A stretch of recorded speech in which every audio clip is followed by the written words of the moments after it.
Hello and welcome to Novara Live. I'm Moyolodi McLean and I'm joined by Ash Sarkar. I'm so happy to be here, even if it's because Michael Walker has the lurgy. What a wonderful replacement you are. I'll try my very best. Coming up later tonight, we spotlight one current crisis in Gaza where the IDF has surrounded a Catholic church. We'll be discussing the scandal around Tory peer Michelle Mone, who has spent today pointing fingers at the Conservative government and finding them pointing right back at her. And you will find out who has been crowned as Dick of the Year. And spoiler alert, it's sadly not me, missed out narrowly. 3 Israeli hostages have been killed in Gaza, and not by Hamas, but by IDF soldiers. Alon Shamriz, Yotam Haim, and Samir Talalka were shot dead in Gaza on Friday. They were killed as they walked shirtless towards IDF forces while carrying white flags and calling out in Hebrew. An IDF official spoke to journalists about the killings under condition of anonymity. CNN reported this. At least one soldier felt threatened and opened fire, killing 2 of the men immediately. The third was wounded and ran back inside the building. The Israeli unit overheard a cry for help in Hebrew, at which time the brigade commander ordered his troops to stop shooting. However, there was another burst of gunfire. The third hostage died later. I cannot imagine managing to survive for months in hostile conditions only to be shot by your own military. It's so tragic. Now, the IDF has also said the men had been staying in a building near to where they were shot for, quote, some period of time, and that they'd used leftover food to write signs pleading for help. In response to the killings, Israeli Prime Minister Benjamin Netanyahu said this: "Together with the entire people of Israel, I bow my head in deep sorrow and mourn the fall of 3 of our dear sons who were taken hostage. This is an unbearable tragedy. The entire state of Israel mourns this evening. My heart goes out to the grieving families in their difficult time. Even on this difficult evening, we will dress our wounds, learn the necessary lessons, and continue with our supreme effort to return all our hostages home safely." The same supreme effort that has literally seen 3 people shot in cold blood. A large section of the Israeli public is not buying that sentiment from their prime minister, though. Thousands of Israeli protesters were out on the streets on Saturday night calling for the government to do more to get the remaining hostages back. Among them were the families of those still held by Hamas, as well as hostages who were freed during November's humanitarian pause. Raz Ben Ami is one of those who was released, and she told reporters this: 10 days ago, I met with the cabinet. I begged the cabinet, and we all warned that the fighting would likely harm the hostages. Unfortunately, I was right. I survived. If the agreement to release the hostages had been delayed by a week, I might not be here. The hostages are experiencing hell and they are in mortal peril. Every day, every house is critical. Israel must offer another hostage release deal and get the international community to back it. The IDF has long denied that it fires on Palestinian civilians, but the admission that they killed 3 of their own citizens, shirtless men carrying a flag of surrender and speaking Hebrew, reveals just how empty that denial is. So empty that the IDF has released a new video showing its troops being reminded of Warfare 101: don't target civilians. יצאו 3 אנשים. הם לקחו בחשבון שהם לוקחים סיכון כשהם באים לכוח צה"ל. כדי להפחית את הסיכון הם באמת חשבו. הם הורידו חולצות כדי שאף אחד לא יחשוב שיש להם מטען. החזיקו בד לבן על מוט, לזהות את עצמם, באו, דיברו בעברית, קראו הצילו. ואנחנו באמת לוחמים שלנו שאני לא פגשתי אותם עוד, אבל אני בטוח שהם הטובים ביותר, כי כולם רוצים לעשות טוב, ואני בטוח שהם היו בטוחים שהם עושים את הדבר הכי נכון. אבל אני מדבר איתכם לא כדי להגיד אם הם היו בסדר או לא, כדי שאנחנו קדימה נהיה בסדר. אתה רואה 2 אנשים, הם לא מאיימים עליך, הם לא עם נשק, הם עם ידיים למעלה, הם בלי חולצות. קח 2 שניות. ובואו, אני רוצה להגיד לכם משהו לא פחות חשוב. ואם זה 2 עזתים עם דגל לבן שיוצאים להיכנע, מה, אנחנו יורים בהם? בשום פנים ואופן לא. בשום פנים ואופן לא. זה לא צה"ל, תקשיבו.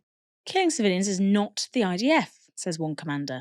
And yet, around 19,000 Palestinians have been killed by the IDF since October 7th, with nearly 8,000 of those killed just children. Claims are now emerging that the IDF doesn't just do that killing with bullets and bombs.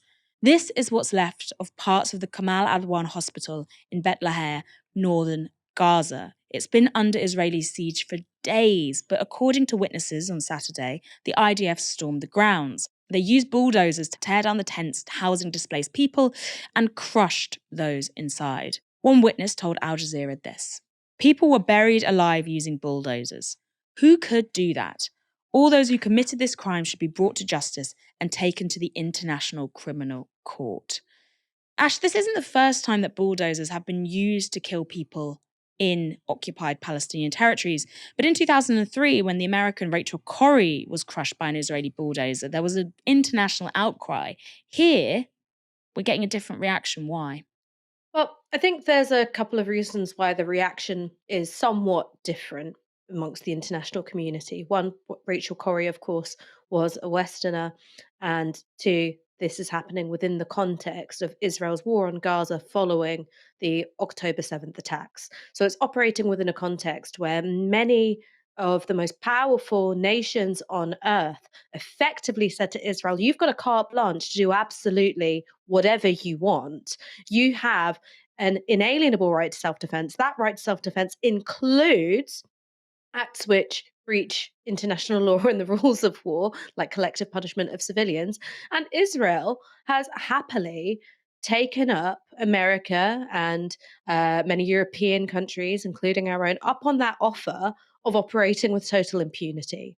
So the fact that we are seeing these atrocities, whether it is a siege on a Catholic church or mowing down people in tents with bulldozers, or even the accidental shooting, by which I mean it wasn't accidental at all, it just so happened to be that the targets, rather than being Palestinian civilians, turned out to be Israeli hostages. This is all a result of that climate of diplomatic and military impunity which has been offered to Israel.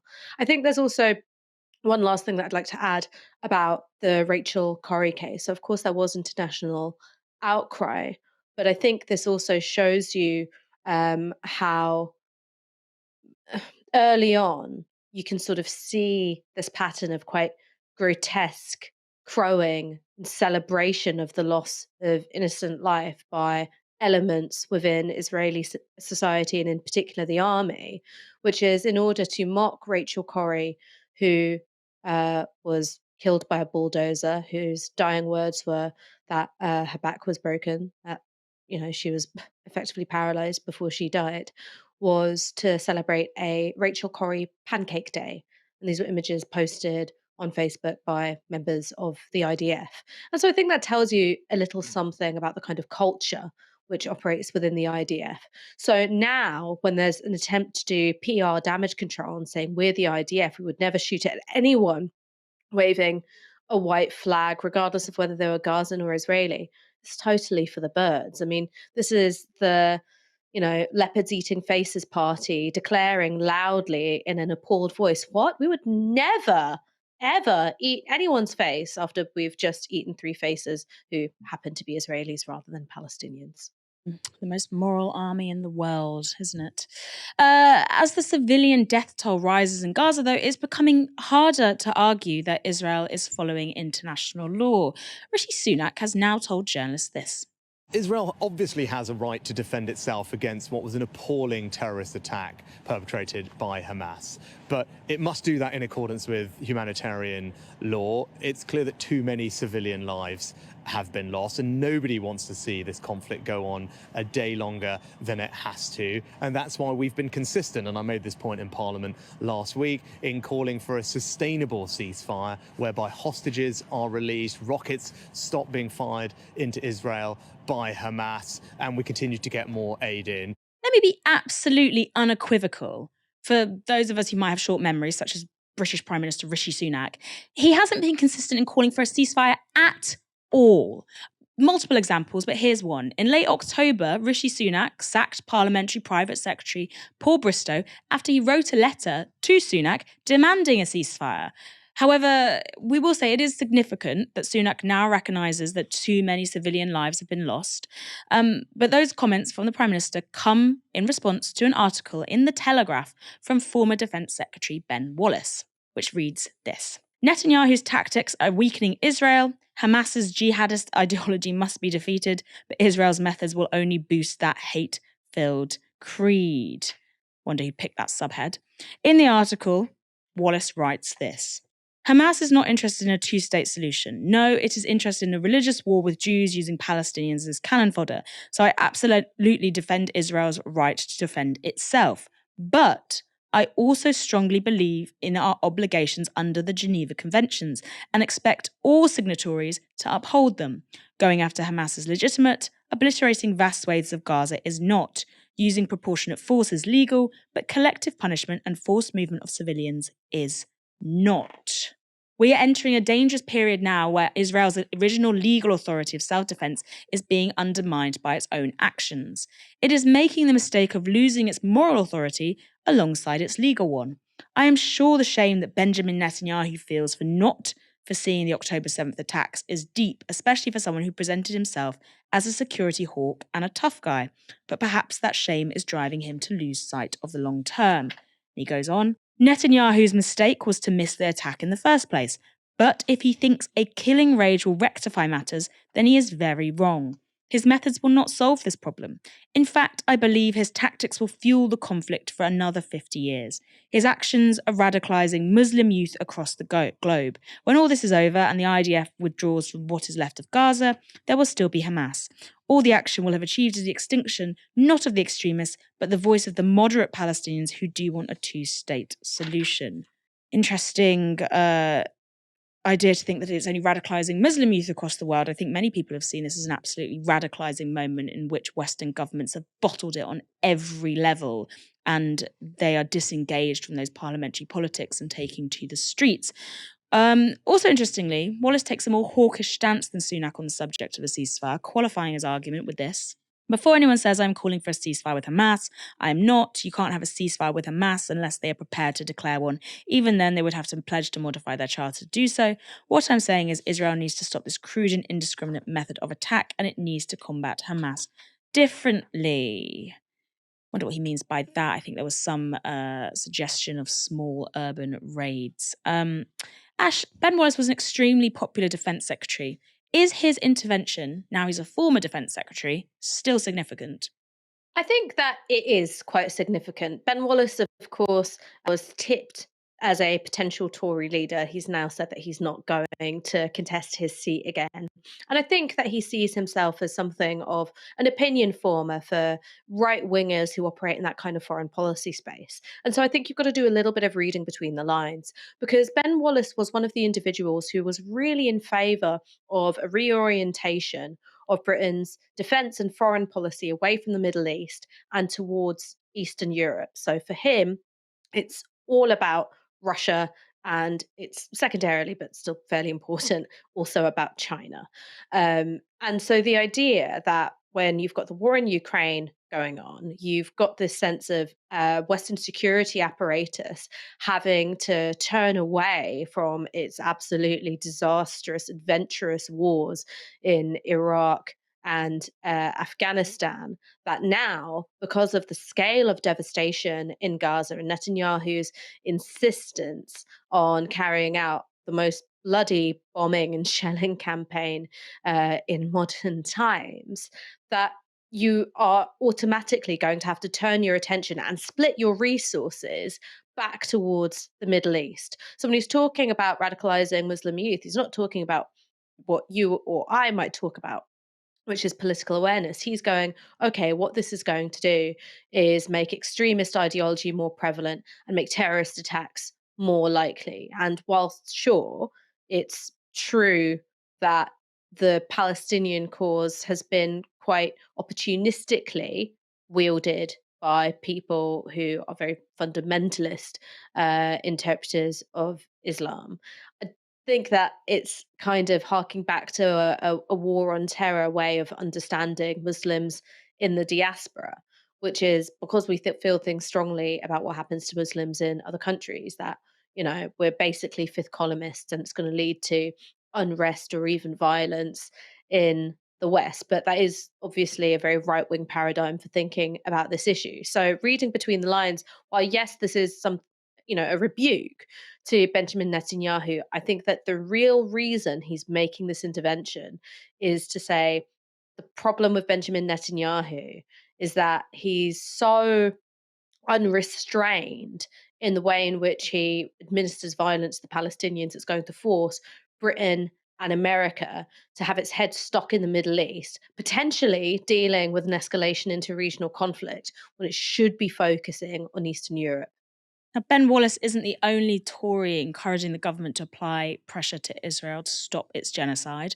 10 Tory MPs have also sent a letter to Foreign Secretary David Cameron saying this: "We were dismayed to see the United Kingdom abstain on the resolution calling for a ceasefire in Israel and Gaza at the United Nations General Assembly last week, when most of our allies, such as France, Canada, and Australia, had voted in support. We were, however, encouraged by your calls for a sustainable ceasefire by both sides yesterday. The case for a ceasefire seems to us to be unanswerable, with many thousands of civilians dead and injured and close to 2 million forcibly displaced. Thousands of bodies must surely still lie under the rubble. In particular, the number of women and children who have been killed is profoundly shocking. As you have said yourself, too many Palestinians have died." The signatories to that letter include several former ministers. Also fascinating is there is a chance for the UK to redeem itself, because there is going to be a new resolution put forward to the Security Council today on a ceasefire. So look out for that later this evening. Now, over on the Labour benches, someone caught wind of the fact that we've got a new phrase, and he's moved on from the humanitarian poor. Keir Starmer, formerly very opposed to a ceasefire, has changed his stance too. Perhaps trying to avoid being outflanked. Who knows? Perhaps he just see which way the wind is blowing. Perhaps he found a conscience.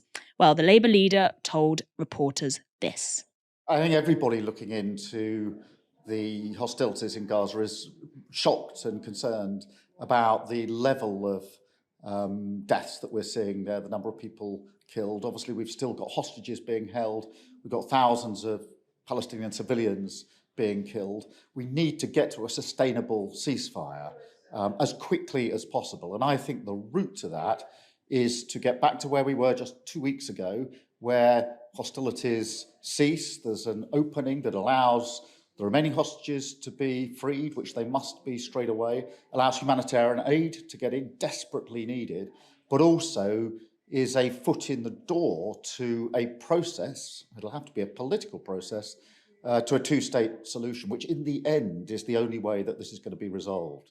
Just want to say, that is a man who a few weeks ago whipped his party with a 3-line whip to make sure they wouldn't support a ceasefire, that they wouldn't call specifically for a ceasefire. And now he's out here, changed his tune, and all it took was the deaths of tens of thousands of people, one child killed every 10 minutes, and the razing of northern Gaza. Cowardice. Ash, Starmer might have changed that tune, but will this all lead, the West deciding that suddenly it is time for a sustainable ceasefire, a horrible new branding? Will this lead to any change in Israel's campaign, though? So what really matters here in terms of whether or not there's a ceasefire, it's not whether or not there's a ceasefire. There will be a ceasefire. What matters is when and under what conditions. The timing of that will be in no small part dictated by what's going on with Israel and the United States. The United States, of course, has a vast amount of leverage over Israel that it chooses not to use in the form of the vast quantities of military aid that it hands over to Israel every single year. Now, the reason why Joe Biden might want to change his stance is, of course, his popularity is plummeting. He's got an election to contest next year, and there has been a huge amount of criticism of his line and his emboldenment of Israel in their ethnic cleansing of Gaza. So that might be the thing which determines when and how there might be a ceasefire. Again, in terms of Keir Starmer, what we're seeing from him is a total lack of integrity, a total lack of political leadership, and a total lack of, you put it right when you called him a coward. He is precisely a coward. Now it's safe to start using the word ceasefire. He's more than happy to do it. But when it really mattered to break the consensus in Westminster about the full-throated backing, the carte blanche offered to Israel. He went with a sort of mealy-mouthed fudge of humanitarian pause. And look what's happened since then. You haven't seen a de-escalation on Israel's part. In fact, we've seen the kinds of intense bombing campaigns that had been centered on the north now being waged on the south of Gaza as well. And so what it seems to me is that rather than going, oh, well, finally Keir Starmer has come round to the position of a ceasefire, if he was a political leader with backbone, with conviction and a bit of foresight, knowing that there will be a ceasefire in Gaza at some point, the next thing is, well, what's going to happen next? Will there be an organised withdrawal from Gaza? I don't think so. I personally don't see the army letting Netanyahu get away with withdrawing to what the borders were before October 7th. Will there be an occupation of Gaza? Will there be a further depopulation of the north into the south? Will there be settlements? All of these things are crucially important. But instead, he's just uttering the same political, vagaries and cliches about, there's got to be a political process ending with a two-state solution. Netanyahu doesn't fucking want a two-state solution. Tzipi Hotovely said there is absolutely no chance of a two-state solution. And I think if you press Keir Starmer on going, okay, let's see Israel do want to negotiate a two-state solution, would that include Hamas? Would you say that Hamas should be negotiating partners with the PLO in determining the outcome of a two-state solution? He would start sweating from his eyeballs because it's a question with an unpopular answer if you're looking to be serious, which is, yes, I think ultimately, if what you want is a sustainable and meaningful peace, you would have to negotiate with Hamas. Keir Starmer would not be willing to say that. But because journalists aren't serious about this particular issue, because that cliche of political process and a two-state solution is such an easy fallback, it's basically a form of manifesting, right? There's no material physical process that's going to make these things happen, but you can just wish it anyway. Because that's good enough for journalists who don't take this issue seriously. Keir Starmer isn't being pressed on a hard question. So he could say, ceasefire followed by a two-state solution. I could say I want a ceasefire, followed by a date with Anthony Joshua. That's not going to happen either, not without huge changes on my part and a radical overhaul of the current Israeli government policy. A Catholic church in Gaza sheltering hundreds of Palestinian civilians has come under siege from the IDF.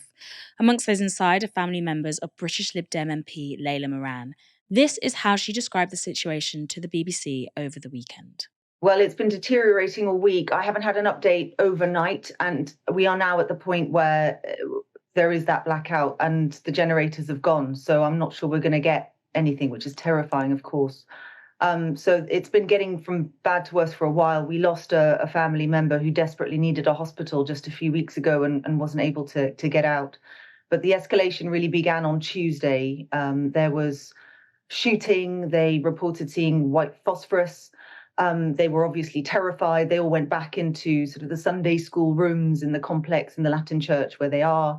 And they then heard that the janitor had been shot, the bin collector had been shot, and this was from forces who were outside at that stage. Then about 48 hours ago, it escalated yet again. There are 3 generators. 2 of them had already stopped working. So already there was dwindling electricity to charge their phones to communicate what was happening to them. But the 3rd caught fire. We understand that was because soldiers had hit it. They managed to put the fire out. But that was the generator that pumped any water. Already they were drinking contaminated water. They were down to sort of a meal a day. But this was sort of the last straw. So the last we heard is that now they are without water, without food, and there is a sniper inside the compound. There's a woman and her daughter who have been killed. And what's been happening is as they try and leave their rooms, say to go to the toilet or something, there is firing at them. Moran made reference there to a mother and daughter killed by Israeli snipers. That killing has also been confirmed by the Latin Patriarchate of Jerusalem. They released this statement. Around noon today, December 16th, 2023, a sniper of the IDF murdered 2 Christian women inside the Holy Family Parish in Gaza, where the majority of Christian families have taken refuge since the start of the war. Nahida and her daughter Samar were shot and killed as they walked to the sisters' convent. One was killed as she tried to carry the other to safety. 7 more people were shot and wounded as they tried to protect others inside the church compound. No warning was given, no notification was provided. They were shot in cold blood inside the premises of the parish where there are no belligerents, being murdered in church. The Patriarchate also said there were 3 projectiles fired by an Israeli tank and that had hit a convent of the Sisters of Mother Teresa charity. Its generator and fuel supplies were destroyed, with a building housing 54 disabled people left uninhabitable. Pope Francis has also condemned the attack, giving this address from the Vatican yesterday. Unarmed civilians are being bombed and shot at, and this has even happened inside the Holy Family Parish complex, where there are no terrorists but families, children, and sick people with disabilities, nuns. Some say it's terrorism, it's war. Yes, it is war, it is terrorism. It's highly unusual for the Pope to make such an explicit statement, just straightforwardly accusing Israel of acts of terrorism. But the Pope wasn't the only religious leader to condemn Israel's targeting of civilians sheltering in a church. Cardinal of Westminster, Vincent Nichols, has appeared on Sky News, where he was asked about the attack on the church. What explanation could there be? I don't know. I don't know. I don't know about the management of soldiers in uniform and the discipline that they should be exercising. But we've seen in a number of ways that discipline has broken down. And these would appear to be just random shootings. So I hope those responsible for it, because this is a structured army, will be held to account for what they've done. You wouldn't go as far as how the Pope has described the situation. Incredibly strong language from the Holy Father saying that it was a terrorist attack. Well, I'm not sure the technicalities, frankly. This is the army of a state. So I would prefer to say it was a cold-blooded killing. And what is so terrible is it's just one example of what would seem to be many, but one example that touches me deeply and one example from which we have some very objective evidence. A cold-blooded killing by the Israeli state. Again, very strong words from a church leader. So, what did Israel have to say about that condemnation? On Sky News, Benjamin Netanyahu's senior advisor, Mark Regev, said this. I would reject the categorization of the words he used, cold-blooded killing. That would indicate a deliberate targeting of civilians. That's something we don't do. We don't shoot people who are going to church to pray. It just doesn't happen. That's not the way the IDF operates. That's against our rules of engagement. We don't know exactly what happened, and I would urge people not to jump to conclusions. There have been in the past all sorts of stories put out by Hamas and their supporters accusing Israel of all sorts of terrible deeds, and in the end they've proved to be wrong. And we're talking about a combat area. There's exchanges of fire between Israeli forces and the Hamas terrorists. To say that Israel is deliberately targeting Christian worshippers, that's a terrible accusation that is unfounded. Would you acknowledge, Mr. Regev, that the bullets that killed these women were fired by the IDF? I do not know that to be true. Obviously, we're looking into it. Could they have been killed by Palestinian terrorists who were shooting at our people indiscriminately? I don't know. But we've got to be very careful. There've been countless stories since this conflict began, where reports out of Gaza, people are 100% sure that Israel did something terrible or this, that, or the other. And in the end, it's been proven conclusively that that was not the case. God, they just lie through their teeth, don't they? This idea that the IDF doesn't attack people in religious buildings or around religious buildings. We've seen what happens at the Al-Aqsa Mosque. We've seen what's happening at the churches. And we're also struggling to remember examples of reports of Israeli atrocities that were proven not to be the case. Though we could come up with plenty of Israeli claims that turned out to be pretty doubtful. Now, the siege of the church continues across Christmas, with the situation apparently deteriorating quickly. This morning, Layla Moran gave LBC a further update on the situation. The escalation in the last week has been the worst we've seen. On Tuesday, they and these are the reports we're getting from inside the church. There was firing. They reported the use of phosphorus. There was a sniper that killed 2 women, and this is what the Pope was referring to. They are living in Sunday school rooms. So the complex itself is the church, but then several rooms around a courtyard. And the circumstances of the women dying was they were trying to get to the toilet. One was a grandma, one is a mum, middle-aged, and they were simply trying to go to the toilet, and they were targeted by the sniper. The latest is the last generator's now gone. That was blown up. That was the one that pumped the water and filtered the water from the well. So there is no water nor food, and there are more snipers now that are pointing their guns towards the church and the building opposite. So, I mean, we are terrified. They are, of course, terrified. We're getting snatched conversations with them, but because there's no electricity now, we are, it's 30 seconds, are you still alive kind of conversations. We just don't understand what the IDF are doing.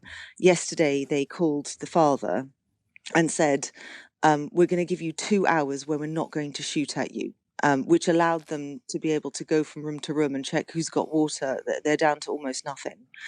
But what that says, just turn that on its head for a moment. If they're going to give them 2 hours where we're not going to shoot at civilians, that does rather seem to admit that they are shooting at civilians, and hence our deep concern for what's happening there. I'm just not sure they're going to survive the week. Our plea to the Israeli government is just leave them alone.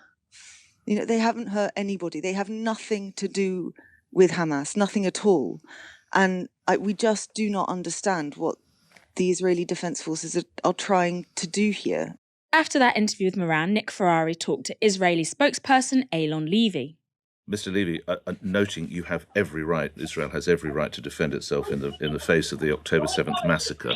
But when the Pope starts using the language that he's using, as he did yesterday, you're not suggesting he's lying, are you? Well, we do not know whether... We know that a lot of incorrect information is getting out of the Gaza Strip, and I'll give you an example involving the church. It was in the middle of November when Hamas made up a story of an Israeli airstrike on a hospital. And this isn't Hamas. I'm sorry to talk over you, sir. No, I know, Nick. This is a British MP. I know, and I understand, Nick, but I just want to give an example of some of the misinformation coming out of the Gaza Strip. It was the Dean of St. George's who claimed that hospital had received a direct airstrike from Israel. It then turned out in the morning the hospital was still standing. And a month later, he said that the hospital was in fact fully operational. So we know that there is incorrect information coming out of the Gaza Strip, including sometimes, unfortunately, from religious organizations.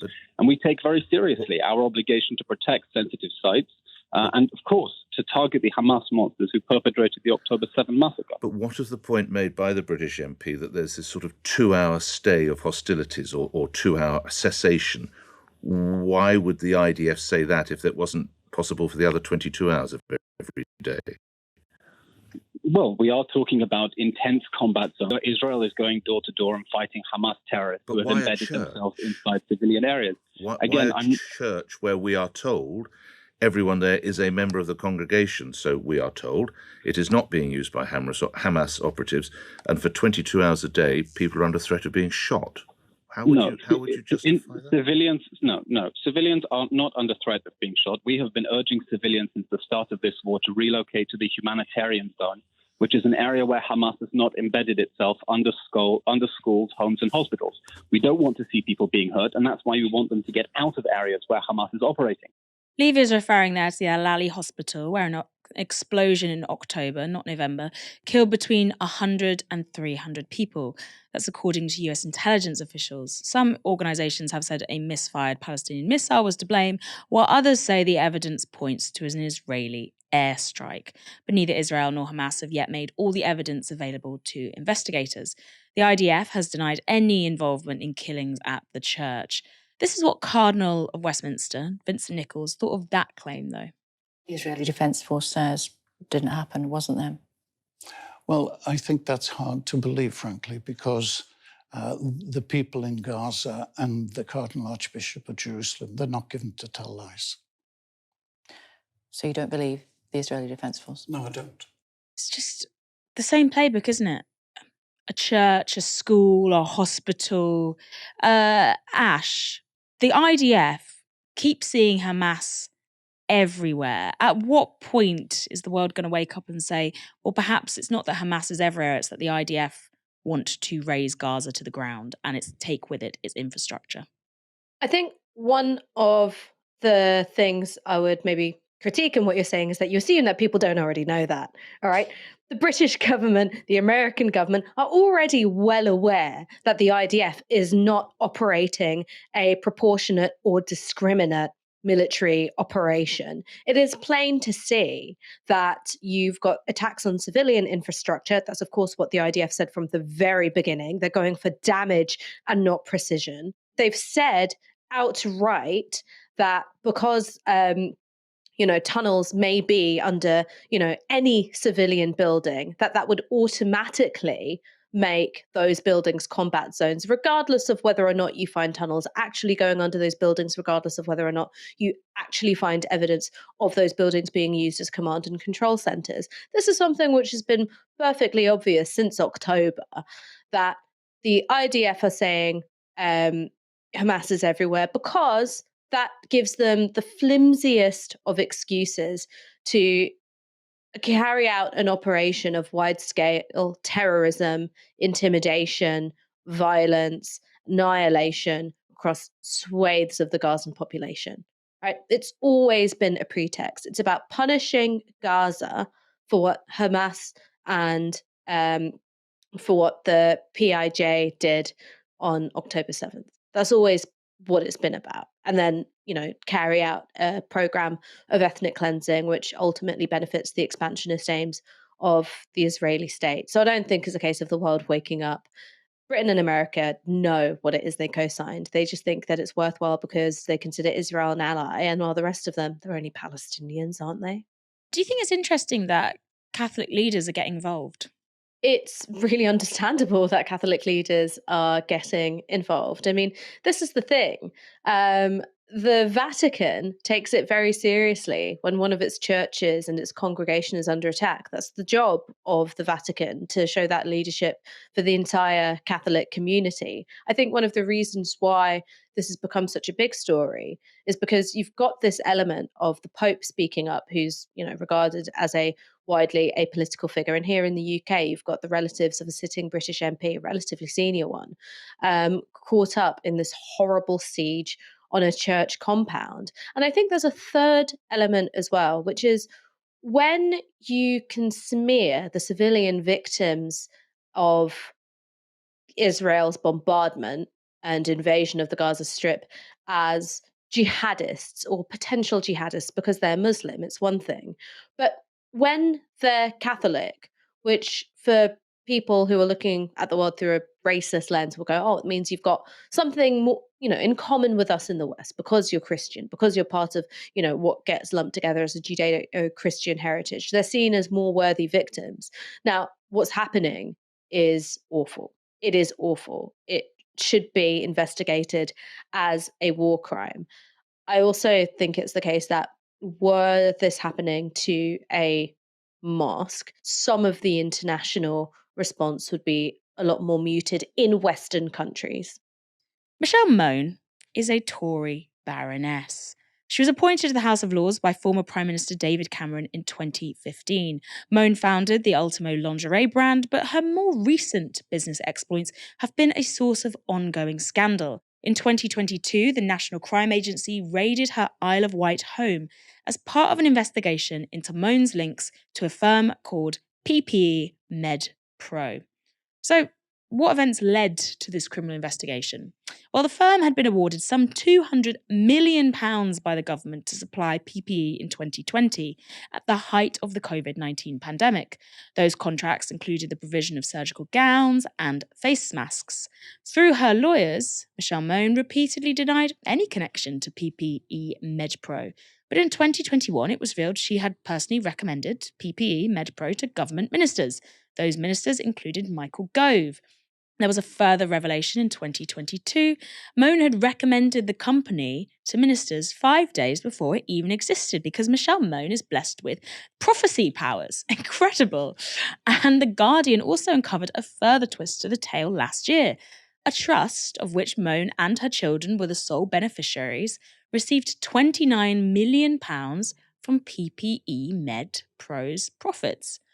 So things were looking pretty bleak for Michelle Mone and her husband Douglas Barrowman, who was also implicated in the scandal. No surprise then that Mone decided to take a break from the House of Lords, with her lawyers saying she was doing so, quote, in order to clear her name of the allegations that have been unjustly levelled against her.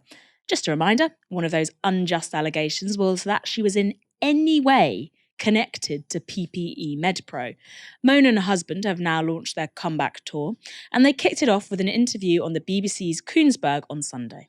When it became public that you were connected to the company, you both denied it. Why? I wasn't trying to pull the wool over anyone's eyes, and I regret and I'm sorry for not saying straight out, yes, I am involved, because DHSC, the NHS, the Cabinet Office, they all knew of my involvement, but I didn't want the press intrusion for my family. My family have gone through hell with the media over, my career, and I didn't want another big hoo-ha in the press and my family to be involved in it. But it was more than an error, though. Your lawyers repeatedly told journalists who wanted to report the truth that you were not connected. Lawyers for you, Doug, said repeatedly you had no role or function in PPE MedPro. You've been telling us today how hard you worked to get the contracts and make the contracts happen. Over a period of months, you said again and again that you had no connection. And your lawyers even said to some journalists it would be defamatory, they'd be libeling you if they told the truth.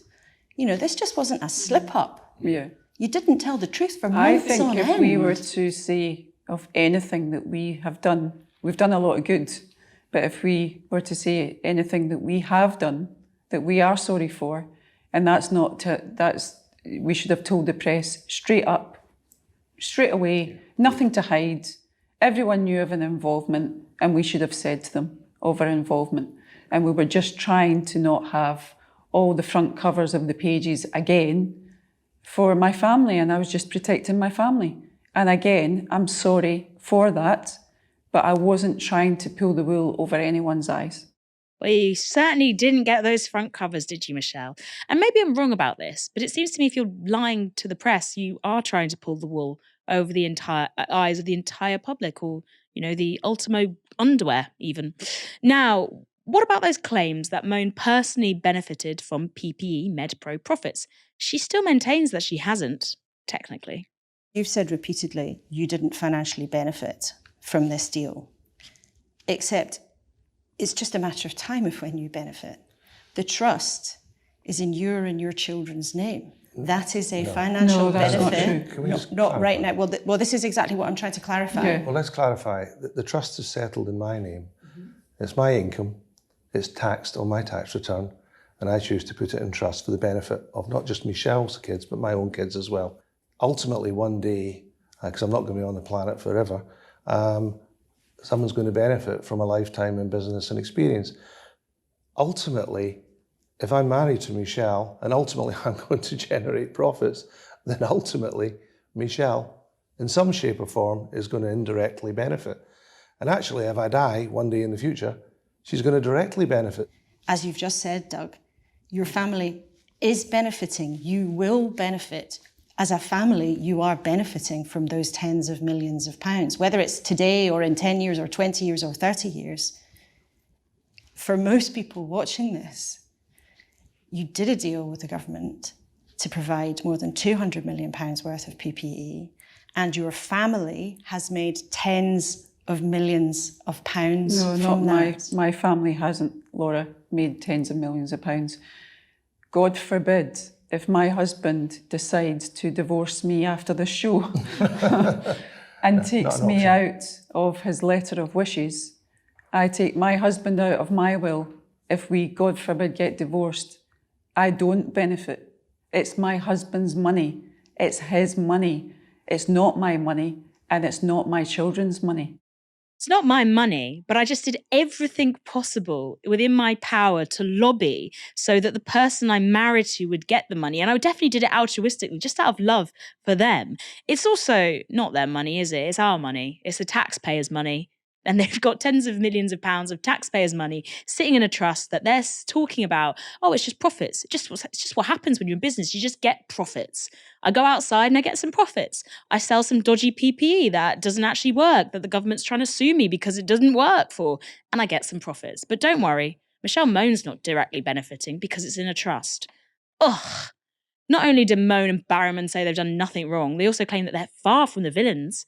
They're actually the victims in this saga. This is what Moan had to say about the government. The reason why Doug and I, my husband and I, are sitting here is because we've been their scapegoats, and they have destroyed our lives for over 2 years because it suited them, the narrative suits them to attack us the way they have done. At the end of the day, the masks were delivered. They were high quality masks at the best prices. The gowns were delivered. There was no issue with the gowns. They passed them, they paid for them, they congratulated them on the quality as well. I think they wanted to hold us out as the Bonnie and Clyde of PPE. It suited the narrative. They have had a one-way ticket to push that narrative because we have not fought back in 2 years. The Bonnie and Clyde of PPE. With a PR team like that, who needs enemies?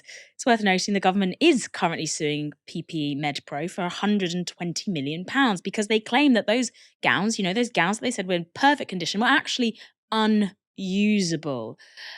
And this, I like to keep the pandemic memories a bit repressed, but something's coming back to me.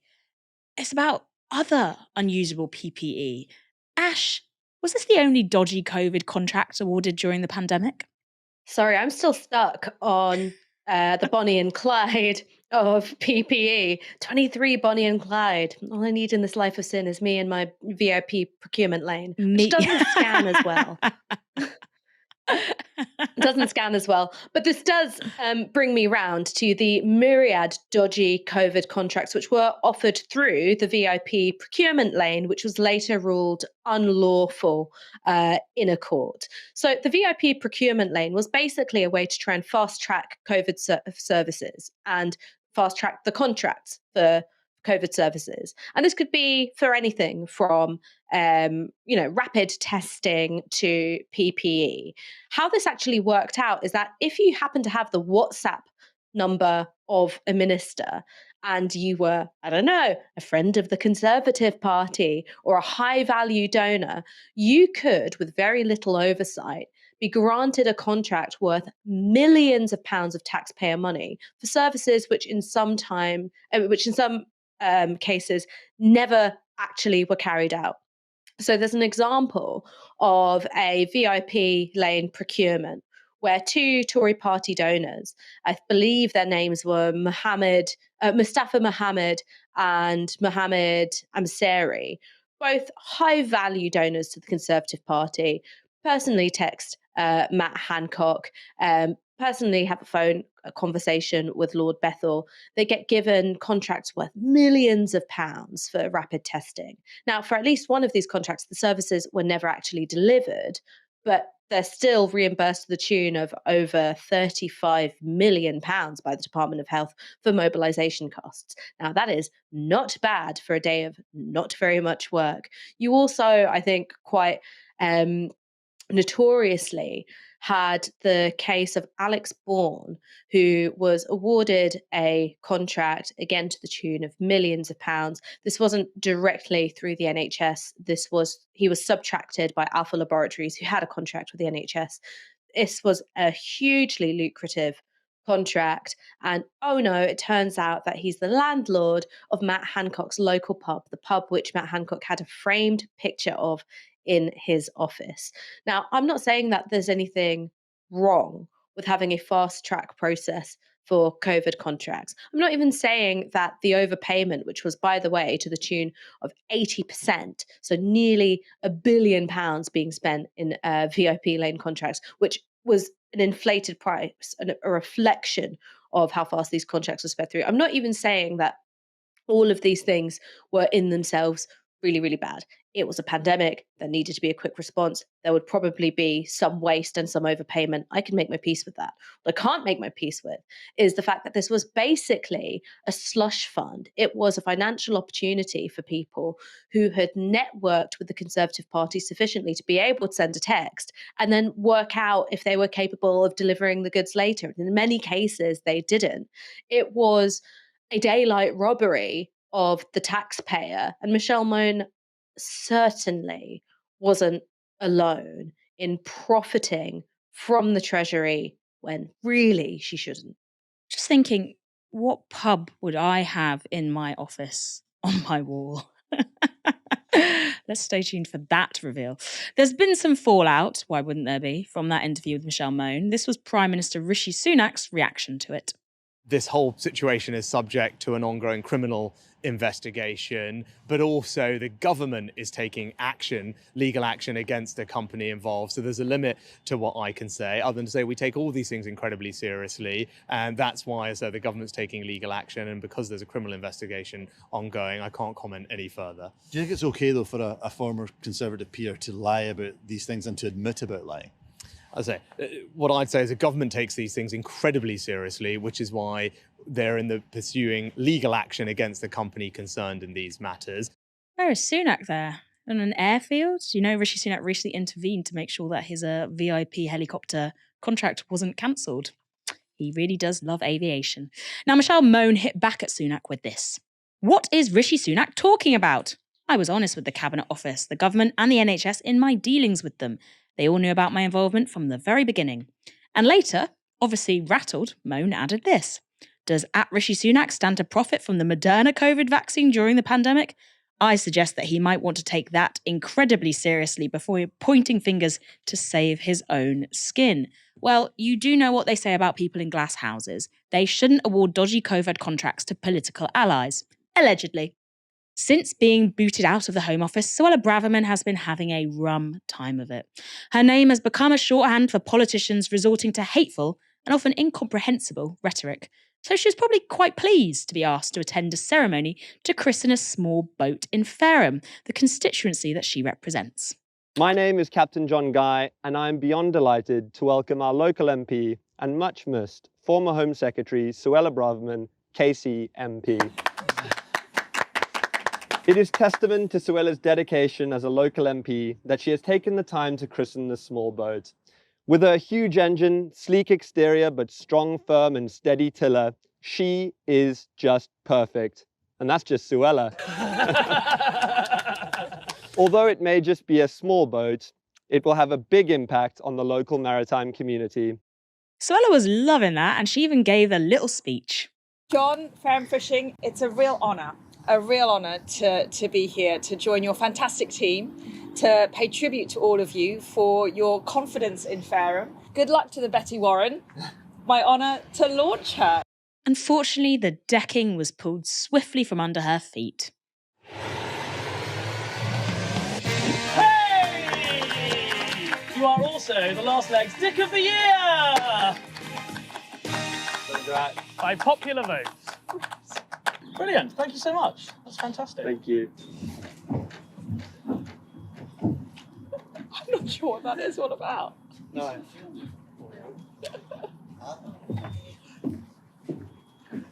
It's been a big spoof. That's going to go viral now. And go viral it did. The Last Leg is a Channel 4 comedy show, and they conducted their annual Dick of the Year Awards via X, formerly Twitter. Suella won out over illustrious competition, including Elon Musk and her former boss, Rishi Sunak. She joins previous winners such as Vladimir Putin and Donald Trump. I'm not actually sure whether Putin ever got to attend his ceremony in person, though. A Braverman ally told the Daily Mail the segment could have been, quote, a bit funnier. Ash, I need to know what you think. Is Suella Braverman your Dick of the Year? So I think choosing a Dick of the Year is very delicate business because, of course, there are people who've committed worse crimes against humanity than Suella Braverman, even just in recent months. But I think if you're going to be like, yeah, Benjamin Netanyahu, Dick of the Year, that's a bit minimising. Do you know what I mean? So I think that whoever your Dick of the Year is kind of has to have a vein of pettiness that runs through them, as well as being someone who has, I think, committed egregious ills in public life. So Suella Braverman, yes, the things that she's done have had an absolutely detrimental impact on people's lives. I'm thinking here of her handling of asylum seekers. That's something which has had, an actual body count, right? People died in Manston. Just recently, you had someone commit suicide on the Bibby Stockholm. But the thing which makes her not just someone who has done evil in politics, but a dick, I think you have to go and examine her letter to Rishi Sunak after she was sacked, because that was a real, you can't fire me, I quit moment. And by the way, I'm going to spend all this time pissing inside the tent, which I was already doing, but now I'm going to do it worse. And that is the bit which makes her a dick and not merely someone who makes the lives of the most vulnerable people in society an absolute living misery because she wants the approval of the Daily Telegraph.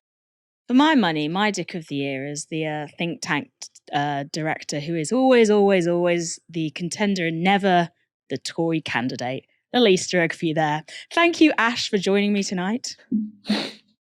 I wonder who you could have had in mind. And thanks all of you for tuning in. We'll see you tomorrow for another show from 6 p.m. For now, you've been watching Novara Media. Good night.